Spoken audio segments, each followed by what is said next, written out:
What up, everyone? Welcome back to episode 3 of No Time for BS. I'm your host, Nico.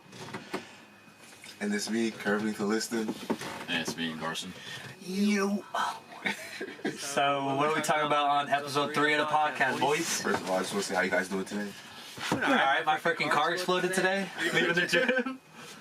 How does your car? Can we get an explanation? Alright, so... How does your car explode? It didn't actually explode, but so for a while, so the car would always take a while for it to turn on, and I'm like, I didn't really think much of it because it would always do that. It would like take a second for, as long as you just keep it turning, it will eventually turn on. But I feel like lately in the last 2 weeks, it's been taking a little longer for it to turn on. Okay, that's a little weird. But today I went to the gym, and then when I left, I went to go turn it. And it didn't turn. And it just wouldn't turn on. I was like, bro, no way I'm sitting here in the freezing cold with no jacket, just... So I texted my brother, I called him, he came over. Him and my dad came over, they jumped the car, and I went home. You know, I I'm remember gonna sell some pizza too. that exact same thing happened to me in the summer. I was leaving the gym. So for me, it's a beat up 1997 Toyota Sienna. It's my dad's car. I was using temporary until I bought a car. So I'm like, it's happened multiple times. But I remember the first time it's happened. I was coming from the gym, right? But the car turned on. I'm like leaving the parking lot. The car turns off. There's like 4 cars behind me waiting for me to leave. And I'm like, oh, what's going on? I'm in the middle of the street. I'm at the stop sign. It just turns off. So I'm like, is this thing on? Is this thing on? I'm like twisting it, trying to turn it back on, right? And it wouldn't turn on. I just get out the car. I'm like this to the people, yeah, go around me. And then... All your aura gone? Yeah, every aura gone. I'm like, so I got the car. I'm like, all right, let me just push it out the way, push it on the side. I couldn't do it. So these two white guys, right, they just stopped and then they like give me a hand. They got out their car like, let's help you out. They helped me out and I pushed out the way. And yeah, I was stuck. I had to call my dad and my brother to come and help me. That's happened multiple times, bro. And you know what's crazy? Your car's gonna give you could be going through a lot of stuff in life and the car's gonna be what gives you the final blow. Yeah. That's what happened to my the Honda I used to drive. It turned off on me twice, and the second time it was done. Sounds like a certain Albanian guy had the same problem. A certain Albanian guy. Bro, screw Albania. Don't say that. And I remember my first car, right, my green Nissan Altima, the modern one. Yeah. When it stopped working, it didn't turn off.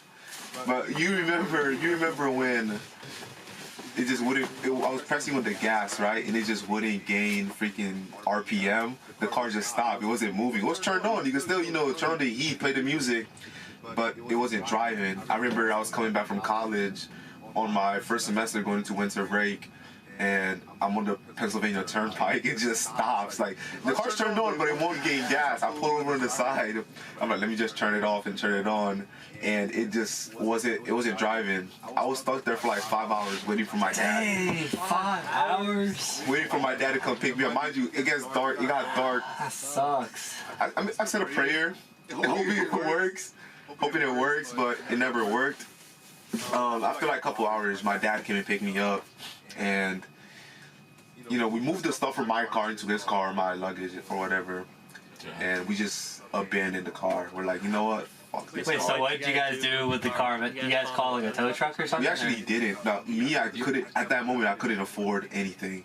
So you just left the car? So the plan... Where did you guys leave the car? We left on the side with a note that says, be back, do not tow. No, you can do that. So, we're supposed to come and get it the next day. Because my dad said, because my dad kind of knows about cars. He was like, I think I know what's wrong with the car. He bought the parts for it. The next day he bought the parts for it. But we're like 2 hours and a half away from the car. We're trying to find the perfect time to go back. And as time went on, I became less interested in getting the car back. I'm like, dude, the car is... What? Because the car was already giving more issues. And I just thought, like, it's time to get rid of the car. But I think we should have gone and picked it up at least or try something. I remember, like, 3 weeks go by, right? We got a call from State Trooper. They're like, is this, the car's owner? I'm like, yeah. They're like, yeah, we got your car. When are you able to pick it up? We towed it because it was there for 2 weeks. And I talked to the guy. He's like, yeah, we have your car. We need you to come get it back because we don't want it, and we want to give you your car back. He's like, I'm like, is there a fee? He's like, yeah, it's $2,300. I'm like, $2,300? That's a whole other car. I'm like, the car itself costed $3,500. The car's already beat up. It's running. Crazy. It's running on hopes and dreams. I'm like, no, I'm not paying that much. And he's like, all right, just meet me in person. We could negotiate and talk about it. So like 2 weeks go by. Oh, he's trying to finesse. He said, They like to negotiate. so look, when your car gets towed, right? You have to pay a daily fee. It's $100 per day. I left it there for a long time. That's why it added up. So the guy, I go there, right? So when I go to the guy, right, that was the day I was moving back into college because it was on the way to my college. So my dad was like, yeah, let's stop and check it out and see what's going on. He still had the parts with him because he think he could fix it. I knew he couldn't. So I'm talking with the guy. It's like at a junkyard. There's a bunch of cars, like cars that get impounded, like for crime scenes or whatever. He's like, all right, not 2,300, 1,800. I'm like, Oh my gosh. I'm like, bro, I'm not paying you that much for the car. Like, my dad's like, I'll give you $600. He's like, I can't do it. I'm like, this to my dad, just leave the car. Just leave. I'm like, he's like, all right, if you want to leave the car, you have to like send me a picture of the title or whatever. I'm like, yeah, we're just gonna do that. And we left the car. Honestly, that was like my first car. It really hurt. It hurt a lot. It hurt a lot. I still think about it. I still think about that car, but I can't blame you though. 1,800 to get that back. I'm not. Anything over $1,000 is crazy. Especially like the car already had issues. Think about it. If I spend 2,300, right, or whatever, however much it costed, I'm gonna have to pay to get the car fixed. It would just be too much. That'd be like $3-4 grand. It'll be past the certain amount that I paid for the car, and it just wasn't worth it. So I left it. It's probably still at the yard. Nobody's picking that piece of junk, but it was a nice car though. They probably sold it for like parts or something, or sell it to like a mechanic or something for. It could have. That was probably after losing that car, bro. There's nothing worse. There's nothing more humbling than just losing your car, because then you just got going. You start walking, especially when you're a teenager too, and you don't like taking public transportation. When you lose your car and you have to go back to using public transportation, it just sucks. It's really humbling. Wait, so when did you, after your car broke down, when did you get your current car? That was freshman year. So it broke down in 2023, went to 2024. I got my second car summer 2025, so almost 2 years later. About a year and 8 months afterwards. In the meantime, I was just driving my dad's car, the one that stopped working by the gym. I was riding that to go to work and making money. So about a year and a couple months later is when I got the car that I have now. Yeah. That's unfortunate. I mean, it's obviously it's a Kennedy event that every teenager have to go through, and the car just stops working on you. Especially, that happens. I'm starting to realize a pattern. That literally happens when you have no more money left. Like, it's like life is beating you up. You have no more money left in your bank account. And then life is like, you know what? Let's make his car stop working. Let's make it make noise. Let's make his car make noise. And then that's when you're like, that's when you realize, yeah, I'm down. My one coworker, he drives a truck. And that thing is on its left. He doesn't even have he has no dashboard throughout the whole truck. It's just, you can see, as soon as you go in it, you can just see the inside of the engine. But my speedometer doesn't work. And my dad's been, the speedometer didn't work. Yeah, no dashboard. So can you see inside the car or no? I mean, what do you mean, like my coworker's car, like there's, you can just see inside the engine and everything. What? Yeah. He still drives that thing. Is he Mexican? Nah, he's not Mexican. He kind of looks Mexican, but he's not. He's black and Irish. Black and Irish? But you would never think he's black or Irish. Is he like a server? Or? Yeah. I think he should get a new car. Nah, yeah. I need a new car too. It's hard, bro. Especially in this economy. Cars are pretty expensive, honestly. You know what's crazy? With that van I was telling you about, it was my dad's first car. He doesn't want to let go of it. The van? Yeah, it can't even turn on. It's parked in front of my house. It can't turn on. It turns on, it gains power, but after like 10 minutes, the power dies. Like, if you drive it, you're taking a chance of it stopping in the middle of the road. So does he still drive it? No, he doesn't, because he has a car that he uses. Okay. And I have my own car. but it's his first car. It's like a souvenir. He doesn't want to let go of. Yeah. He says, "I'm gonna fix it." It's a Toyota. It's pretty reliable. If you fix it, it'll probably be, but it's a Toyota. Yeah. It'll probably sell for $500. Let go of Maybe, it. yeah. It's the first car though. It's really hard to let go of first car, first love, first anything that's first. It's really anything that's first. It's really hard to let go of. I feel like stuff like that is like a massive setback. Like kind of reminds sports, and you get like, get like an injury and it sets you back. Yeah, like a type of injury, like those career-ending injuries, like ACL, Achilles. Yeah. Oh man, ACL. Yeah, that. Being an athlete myself and experiencing, injuries like an ACL injury, it is a setback. And honestly, from what I see from a lot of people, it really can make you not mentally be the same and make you leave your sport. Going through adversity like that, especially as a young athlete, when that's all you have affirmation for, is just playing your sport and improving, and then something like that happens, it makes you just. It depends how mentally strong you are. I was mentally, because I love football and that's what I want to do. But some people that go to school just to learn and but they love soccer or football. They love football, but it's not something they want to do. I feel like stuff like that could make you. Open your eyes to if you really want to do that or not. I feel like that stuff happens though to show how much you want something. Yeah. After your ACL injury, do you feel like you still played the same that you did before? That's really hard to tell. I'm gonna be honest. I think before my ACL injury, I think I was a different player. I was more into taking risks, more into taking players on. Speed, electric, and pace, a winger.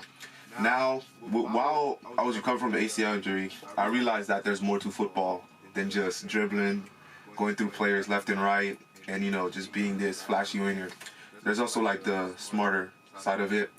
Going through that injury taught me how to be one step ahead, so I don't need to do that stuff. Yeah. It showed me that I don't need to be on the ball. Made you a smarter player and actually think. And I feel like that's what makes me not the same, but it's not that I'm not the same for the worse. I feel like I'm not the same anymore for the better. Because now I know that I could be one step ahead of my opponent and understand that the less time I take with the ball, the better it is for my team. I'm more of a team player now than more of the individual. But honestly, a lot of people, it does change them, and they can't come back to that level they once at, especially at the top level. Like the professional level, a lot of players they get ACL, Achilles injuries, or those crazy injuries. They come back and they're just not that. That's how Klay Thompson is. He got that Achilles injury and now he's washed. Klay Thompson had an Achilles injury? Yeah, he got Megan Thee Stallion though, so it's okay. Megan Thee Stallion. I never understood the science behind it though, how that can change your game. Mind you, I've experienced it. I don't understand how it changes your game though. Well, Achilles injury, I feel like it's different. I feel like it's such a giant muscle in your leg. Yeah, it's your explosiveness and all that. Once that's gone, especially it happens to older players, so they're already older and getting to the point where they're not as explosive. So throwing that on top of it is just kills your game. But the ACL though, it is a ligament. It is a crucial ligament that you need for your knee. But how does that change your game? I don't know the science behind it. How does that affect you mentally? The soccer players, is that a common? What's that? It's a common injury. It's really common. It's common. I feel like that and your hips. Your hips? Not hips, but hamstrings. I feel like soccer players suffer a lot of hamstrings. Yeah. I think when you get the ACL, it just mentally you get scared. Because I'm not gonna lie to you. Yeah, probably. Yeah. My first year. Because you're scared of bro, hurting yourself again. My first year back from injury, going to my second year of college. That was gonna be my first time playing college soccer. I remember, oh my gosh, I came back. I was scared. So before I came back, right, I'm not gonna be scared. I'm not scared of re-injury. I'm this. I'm not. And as soon as I step back on the field into competitive, and I see oh fuck, I'm like, yo, this is crazy. It makes you scared. Before the injury, you're taking a risk. You're taking because your body is unaware of of the injury or something like that exists in your brain. And after the injury, your body goes into this mode. It recognizes that it's prone to getting hurt. Yeah. So I guess it's the defense mechanism that it doesn't allow you to take risk. And I think that's like what makes people don't come back really strong, because your body's like, we've been here before. I don't want to get hurt. I'm not gonna let you do this. And it happens in a split second. I think it's subconscious. We don't realize it. But do you think like you're a better player like beforehand, or would you say that now, since you've had to slow down, change your play style, be more creative, do you think you're better now and eventually you'll get that speed back, or would you rather have like avoid the injury in the first place? I'm gonna be honest with you. It's subjective. I do think I'm a better player now. Like I think I am a better player now. More of a team player though. But if you're talking about like individual, attributes, back then I was a risk taker. I was a dribbler. Like I wanted to dribble past this guy. I wanted to beat this guy. Compared to now, I'm like, okay, I'm gonna beat one guy and pass the ball. I think that's, in some people's eyes, that could be better. Some people's eyes, it could be worse. Especially as a winger, your job is to beat your man, be direct, go at the goal. For me, I think changing it is what's gonna work for me, because I've lost that, that fearlessness of going at one guy, going at the next guy because of the injury. Do I still think about what would happen if I didn't get injured? Of course. I think everybody that goes through adversity, you think about what would have happened if you never encountered this. But I think stuff like that happens for the better. It shapes you as a character. It builds character. It tests. I think God puts you through stuff like that to see your faith and see how much you want something. Just like if you have money and you go poor, I think God puts you through that to see how much you're willing to get back up. And I think everybody in life needs to come across something like that, a form of adversity that's gonna bring you down so low. And when you're really low and you can't go any lower, the only way is up. Yeah. Yeah. Well said. Well said. That reminds me of something. Bro, once when Adesanya beat Alex Pereira for the second time, in his post-fight interview, he was like, I wish... He was just saying how he felt so good and how he wishes everyone to be able to feel that, how he feels in that moment. And then he was like, no, you won't be able to feel how I feel unless you go after what you want to do in life. And I feel like what you kind of said I don't know why, but it just reminded me of that. Do you think it was like the task of facing someone you lost to, and overcoming it? Yeah, like overcoming like adversity and stuff like that. Yeah. Wait, what was that he said? I don't watch UFC. You're a casual. I don't watch UFC. I feel like you know Israel. Of course I know. The long leg guy that's from Nigeria. The guy watches anime.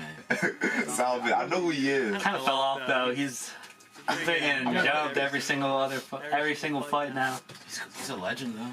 He is a legend. Yeah, but he's fighting like the top people, so I can't really blame him for losing. Adversity is such it's something that we all fear to go through.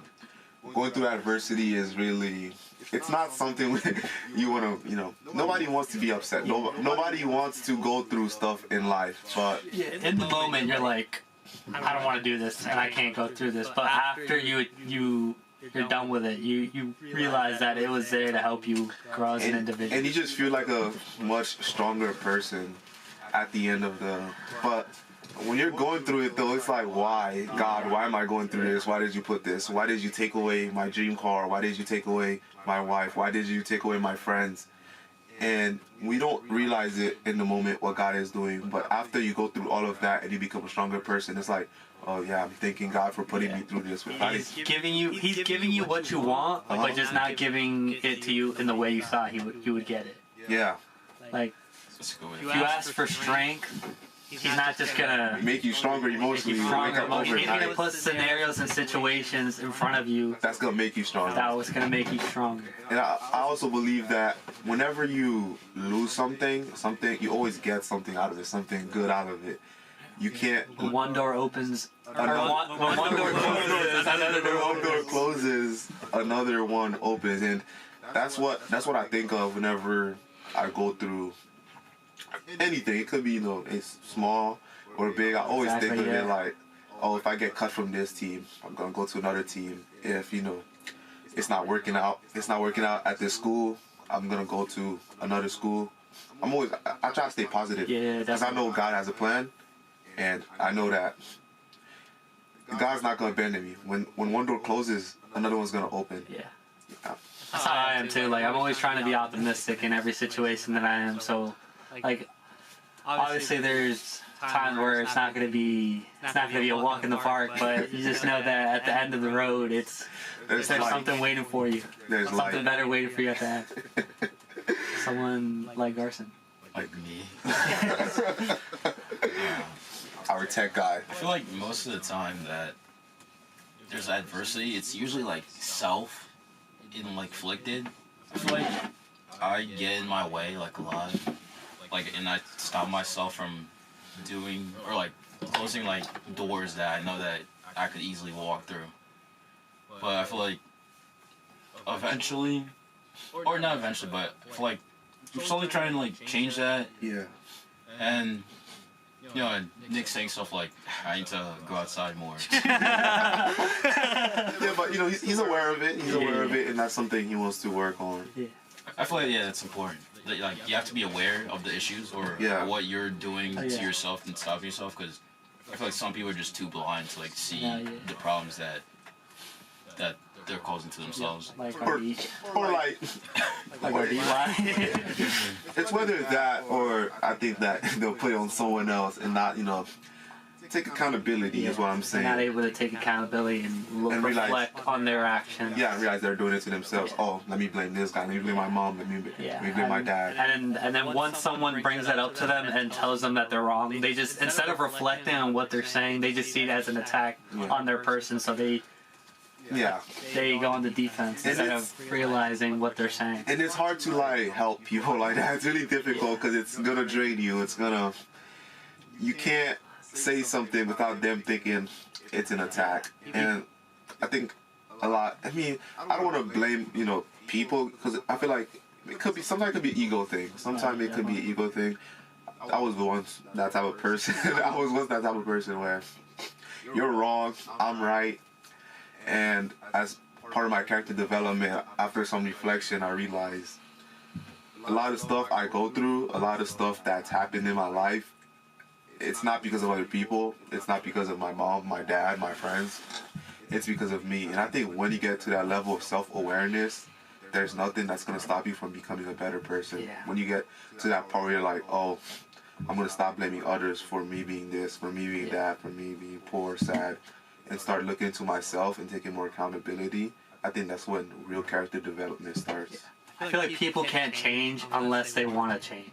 Like if you're trying to, let's say you have like a friend or a significant other that you want to try to help them change for the best, but they won't, if they don't cooperate or don't realize what they're doing, that they're doing something wrong, it's just going to be fighting back and forth because them not wanting to change or not realizing that they're doing something wrong isn't gonna, they need to realize that they're in the wrong or that they need to improve as a person. And once they realize that, it's possible for them to change. But yeah, one thing my father told me is don't change people, don't try to change people. And it's hard, especially when it's a friend that let's say you see your friend, he's like doing something that you shouldn't be doing, and you really care about this friend, you really want the best for him, and you're trying to talk to him, trying to make sure that he knows that he can see that what it is wrong.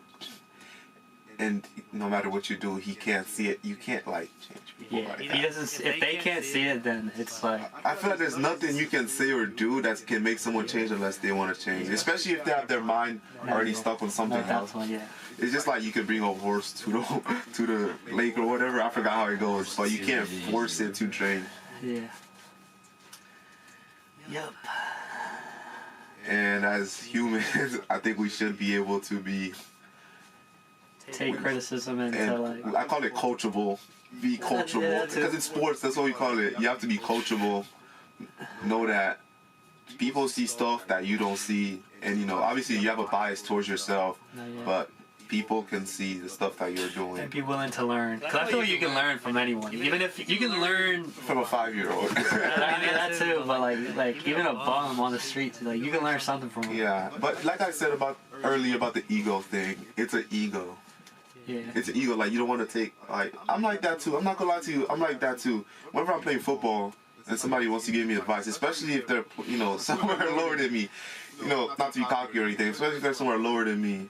And they try to give me advice. I'm like, who the hell he think he is trying to tell me how to play my game? Yeah, that's fair.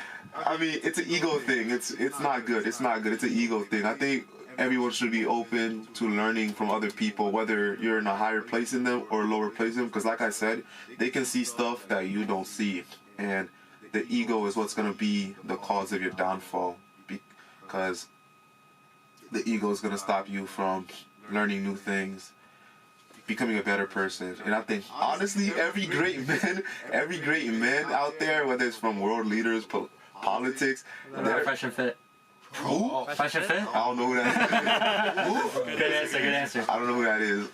Every great leader, like, I'm not gonna say his name. Y'all know who I'm talking about. The Austrian painter. Yo. Austrian painter. Alright, every great leader, I think their downfall was, not great leader, every famous leader, their downfall is always the ego, thinking that they were right and other people were wrong. And I think men these days, Were they wrong, that's our issues. Huh? Well, T was wrong. Because he didn't listen. that's subjective, but if you're not listening to your generals and they're telling you to do this, to do that, and you think you're right, you're gonna fall, Like, no matter how great you are, you have to be able to, listen to others around you. Otherwise, you're just gonna shoot yourself in the foot. Yeah. That's what makes you, I think that's what makes you a great person or a great leader, being able to listen to your friends, being able to listen to your parents, and accepting that you're wrong and other people is right. Holy shit, it's cold in here. Yeah. Holy shit. I'm like shaking underneath. My legs are like shaking. I'm freezing my butt off. It is really cold in here. It's like 30 degrees in here. Jesus Christ. But we're built different, so it's alright. Yeah, but like I was saying, I think being able to take advice from other people, your parents, your siblings, your brothers, your coaches, is what's going to make you become a better person. As long as they're not women, because women. Wait, what? Nothing. I didn't say that. Are we slowly progressing to a Red Pill podcast? No, we're not. I did not say that. Throwing in a couple hints for the audience to realize that we're alpha males. Alpha males. Dude, honestly, I see that stuff. Fresh and Fit? Y'all want to go on the podcast? Honestly, I see that stuff on YouTube. It's honestly so funny that the amount of followers, people that follows that stuff. I mean, but it's controversy. I feel like controversy pulls in a lot of people. Definitely, yeah. It is controversial. It is really controversial. I just think it's funny that, you got like 12-year-olds watching it thinking they're alpha males when they don't know the definition of an alpha male. They think, being an alpha male is just, let me say this about women, let me say this. It's not. I feel like those people, they're a bit so close-minded that you could do what they're doing, but in a more respectful way. Yeah. If you were able to take information from what others said and use it, but they hear stuff, it goes 1 year out the other, they could care less. Yeah. It's the approach. I think it's the approach that they're saying and doing is what's the idea. Some of the idea is solid, but the approach and the way they say it is what is not right. Yeah. And the people that follows it are just, oh my days, bro. They're just so stupid. They're gullible. They're pretty gullible. They just. I see many more watching those. No. Honestly, no. Listen.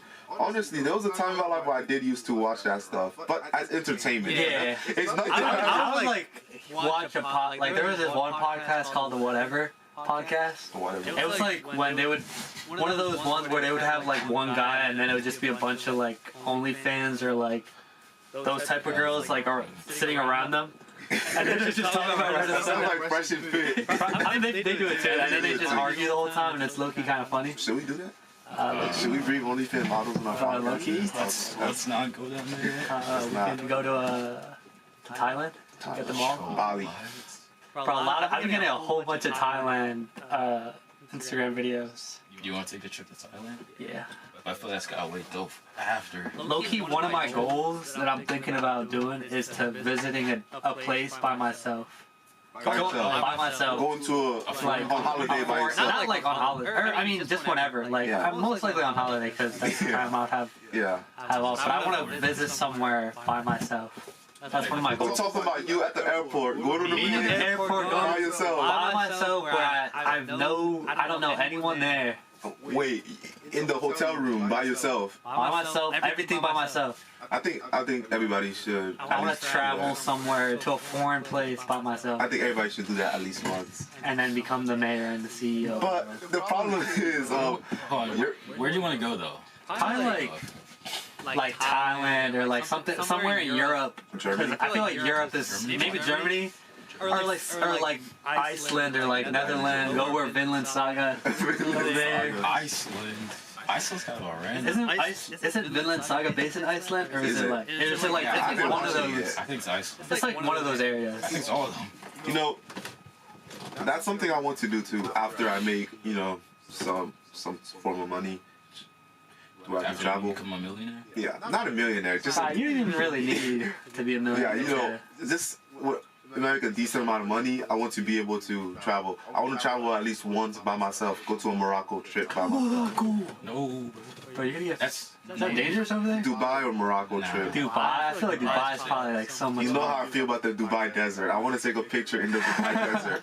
So I need to go on holiday. I need to go on holiday to the Dubai desert. But like I was saying, back to what you were saying, I think it's really important to at least do that at least once in your life. Just being alone, doing something you like to do alone, because Yeah. today, as young men, we don't like to be alone. And I think when you're alone, whether you're just reading a book by yourself or doing playing football, watching anime, I think being alone and doing what you love is how you found yourself, because a lot of people are very uncomfortable being alone. We don't like the quiet. It's really uncomfortable being alone, and that's something I'm currently working on too, is learning how to be really comfortable alone. I think doing that, going on holiday by yourself, going on vacation alone, can really help you develop that self-love, the love that you can give people, that you can give yourself. I think that's something important that we all, as human, not just as men, as human, we need to learn how to do. Yeah, you just gotta be comfortable being with yourself. Like the best company Is yourself. is yourself. But it's really difficult, especially when growing up, you've always had like company. You've always had you're always that kid that's your parents was always giving you the attention.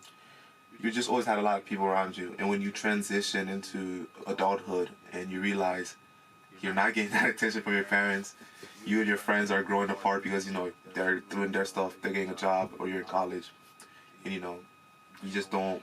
You're not that middle school or high school kid. I was just around everybody. I think that's what makes people not used to the feeling, that transition period from like high school to adulthood, and you just lose all those friends. You're no longer getting attention from your parents because you're a man now, and you don't have, let's say you don't have a person. It's an uncomfortable feeling because you're not familiar with it, and I think being a lot of men, we can't do it. Because people aren't comfortable with change. They're comfortable where we love the familiarity, but at the same time, it's in our biology. It's in our biology. It's in our It's in our biology. in our nature. Because we're like, what's that word called? We are social creatures. We don't like being alone. We don't like isolation. We don't like change. We like one thing, especially, I know I keep saying as men, we don't love change. We love the familiar, the Familiarity. Spell it. It's not. We love unchanged. We love when things are unchanged. We love when things are the same, and that transition. Where you're comfortable. Yeah, where you're comfortable. We don't like the uncomfortable, but I think we need to be comfortable with getting the uncomfortable. Yes, sir. Yeah. But yeah.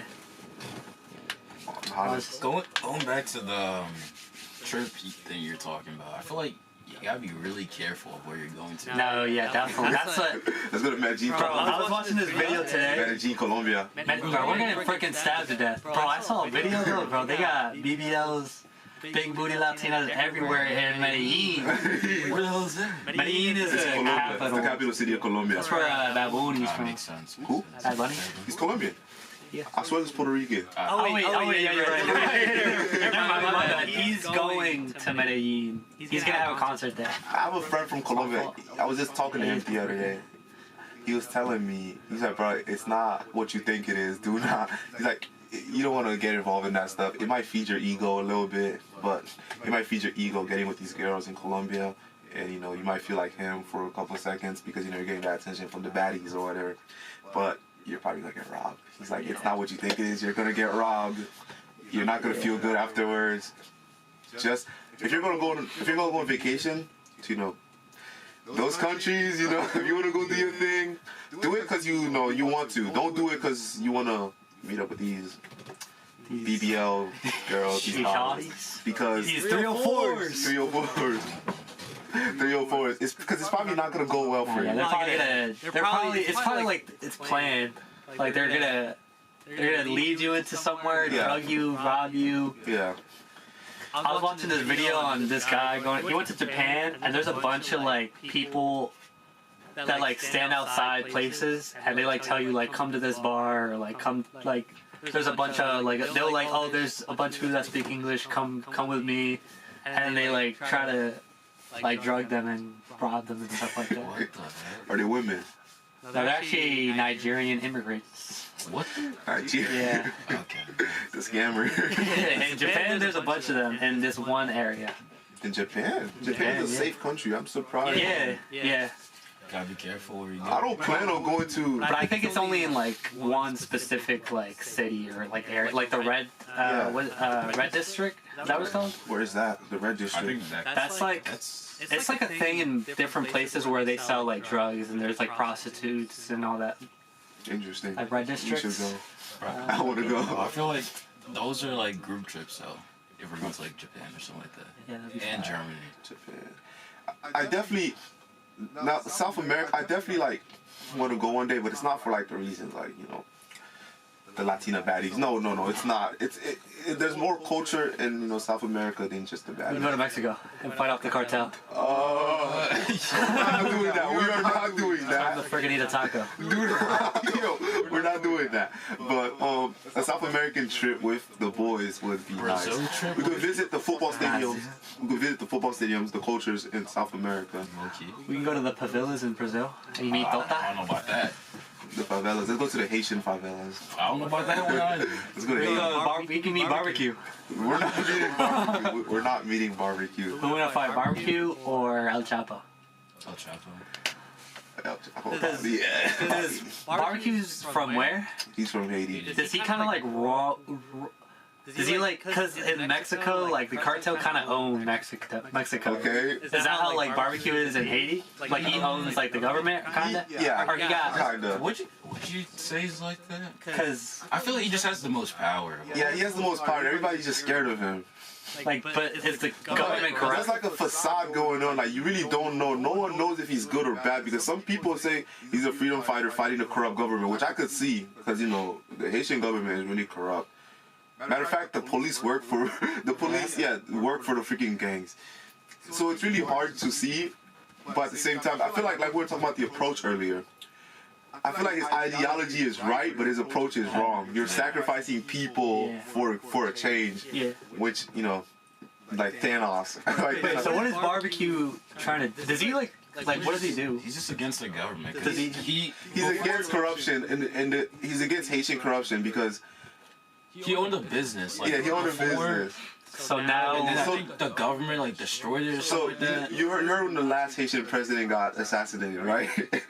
It's not funny. maybe. All right, the last Haitian president got assassinated by foreign mercenaries because he was one of those presidents that wanted to change for the country, and the small countries, the big powers don't want them to, they don't want them to come up. They want them to be a puppet. So when he got assassinated, something about people putting the blame on barbecue. Because he used to be a police officer. He used to be police. He owned a police. He was pretty high up. And they put the blame on barbecues, I guess, group, saying that there was at fault. Like, everybody blamed them. They ruined his image. Like, screw this, screw everyone. I'm turning into this. I'm going to show you guys, what I can do. And he just turned against the police force. And then he started rebellion. So what is it? He just, does he attack, government officials? Or does he, sell drugs? There's no government officials in Haiti, to be honest with you. The cartel, they, sell drugs and all that. Okay. Nah, it's because they're much more organized. Barbecue, he, kidnaps people, holds them for ransom, stuff like that. That's also like the approach. By himself, Yeah, he's not going to go out his way and, kill a 5-year-old kid or his family, burn people. No, he's not that type of person. He actually wants to help the community. It's just the way he approaches things is just not right. It's not. Should I tell him that? I mean, we can set up a meeting if you want. Should I tell him Kevin the listing said that you suck? So the thing is, barbecue. I think he's just misunderstood. I think he's misunderstood, but you can't tell. We're not in Haiti. We don't know what's going on over there. I think he is a freedom fighter that's fighting for the country, because our country it's been under corruption for the last 30 years. If I called barbecue a punk, would he kill me on the spot? Yeah. You know why he started barbecue, right? Because he barbecues people? He burns his victim alive. Bro, what the fuck? You telling me this guy's a good guy? He burns his victims alive. Like the people that are messing with him. But enough talk about barbecue. We're not talking about that. On the trip, Yeah. European tour? European trip. We can go. Let's leave South America, Caribbean. Let's not go there. Somewhere peaceful, like Norway or something like that. Tranquility. Somewhere like that, Iceland, Norway, where it's just nature, nice people, it's safe. Sweden, we can meet PewDiePie. Actually, PewDiePie lives in Japan. We can go to Japan and visit PewDiePie. Syria. Iran. The Iranian girl. Yo, apparently Pakistan. I can get in a couple clips of them. They mad chill. We're not going to Pakistan. We probably won't be allowed in there. No, they're nice people. The Muslims are really nice. They're really accepting. We go to Dagestan We're not going to Dagestan. for 2-3 years. No. I think Germany's first place we're going, bro. I saw that Sweden post. Which one was that? Oh, yeah. You sent it to me, and I sent it to you. I saw that. I wouldn't mind going on a trip to Sweden. But I said this on the last podcast, I really want to go to South London. South London, what the heck? That's an odd one. Why South? Want to see the roadman? The roadman. Nah, it's just the football. You know, I'm a football player. But why South? I'm a football player. It's just the culture. It's just, growing up watching the Premier League, I just want to experience what it's like being in London. Why not Manchester though? Why South London? Where's the Sidemen from? Because the football culture in Manchester is not the same as London. London has 20 different clubs, and 6 of them are in the Premier League. Just being in London, anywhere in London, specifically I want South London because Crystal Palace. That's one of my teams that I support because of Crystal Palace. But anywhere in London, I just want to visit. I just want to visit all the stadiums, all the football cultures. The London Bridge. I think that's gonna bring me some source of happiness because growing up and just watching football, it's always been my goal to just go to a place that's football culture based and just go to the stadiums. Go to the stadiums or go on tours. Okay. Too bad that the British food's not that great. The British food? No, that's controversial. No, bro, that's not a controversial thing. I want to try some Nando's. Nando's. They got that. But the thing is about London, bro. These people be tripping, bro. They can shank you to death. These YNs. I be hearing some stuff about London. Road them on.